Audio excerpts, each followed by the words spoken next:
Hoje eu quero começar os nossos 30 dias de salmo contando uma história. Existia um rei que na primavera, na época de guerra, resolveu ficar em casa. E passeando pelo seu terraço, imagino eu que sem nada para fazer, ele avistou uma mulher tomando banho. E rapidamente o rei quis saber quem era aquela mulher porque ele desejou aquela mulher. E mesmo as pessoas contando para ele que Betseba, aquela mulher, era casada, ele a mandou chamar. E como consequência desse pecado, Betseba engravidou.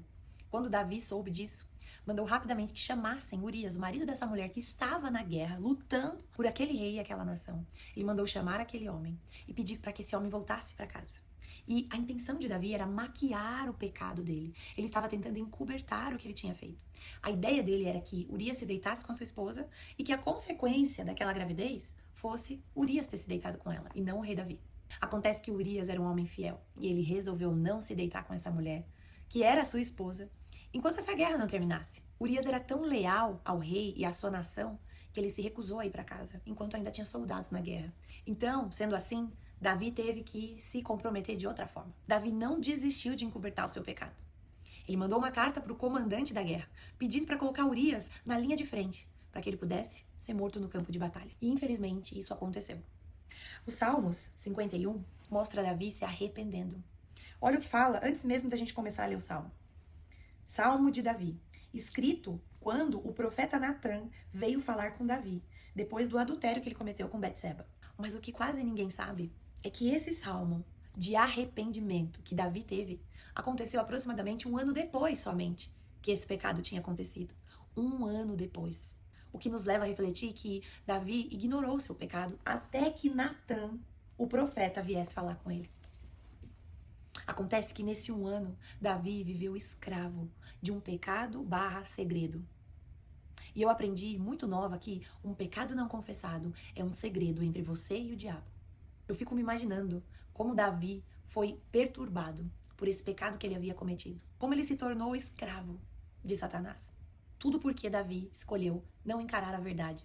Assim acontece conosco, quando nós não somos capazes de encarar a verdade, os erros que nós cometemos, porque vamos cometer. E enquanto a gente não consegue se arrepender de modo sincero, verdadeiramente, nós não conseguimos receber, acessar o perdão de Deus. Não tem como a gente enganar o Senhor. Não tem como a gente fingir que se arrependeu. Nós precisamos se arrepender genuinamente, verdadeiramente, porque o Senhor conhece os nossos corações. Olha o que fala no verso 6 do Salmo 51. Sei que desejas a verdade no íntimo e no coração me ensinas a sabedoria. Ou seja, a verdade no íntimo é aquela verdade que só o Senhor pode enxergar. Está no íntimo, está guardado. Da mesma maneira, o pecado que você guarda em segredo, o Senhor também vê. Se nós quisermos receber as bênçãos do Senhor, ter livre acesso e não sentir o peso, a culpa do pecado que Jesus já pagou por nós na cruz, nós precisamos ter um arrependimento sincero. Hoje, o convite do Senhor para nós é não deixarmos o pecado criar raízes dentro de nós. Todos nós estamos sujeitos a pecar. Infelizmente, isso é algo que a carne vai fazer enquanto estivermos aqui. Mas Deus não espera que você não peque. Deus espera que você se arrependa rapidamente e genuinamente. Não deixe pecadinhos de estimação escondidos dentro de você, como se Deus não estivesse vendo aquilo que você sabe que foi cometido. O meu convite hoje é para você sair daqui e ter um momento com o Senhor. Peça para o Espírito Santo de Deus te revelar, trazer ao seu coração, à sua memória, os pecados que você guardou, que você escondeu debaixo do pano. Que o Senhor traga à sua memória aquilo que você precisa pedir perdão diante dele, confessar com seus lábios e falar: Senhor, eu me arrependo genuinamente, me perdoa por isso.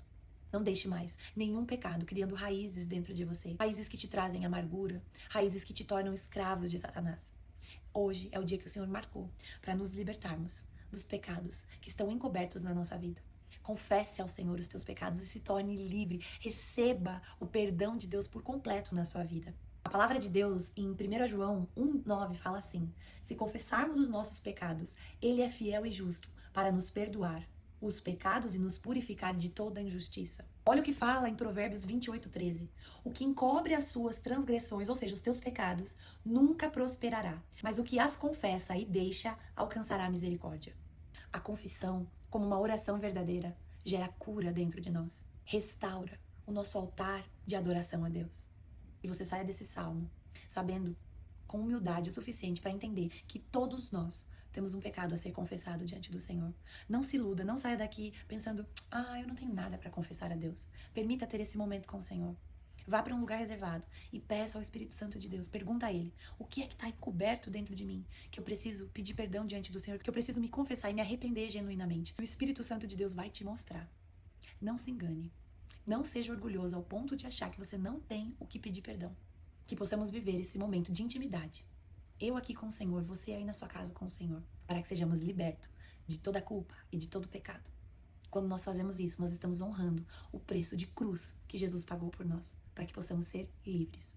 Que Deus te abençoe. Eu te espero aqui amanhã, se Deus quiser.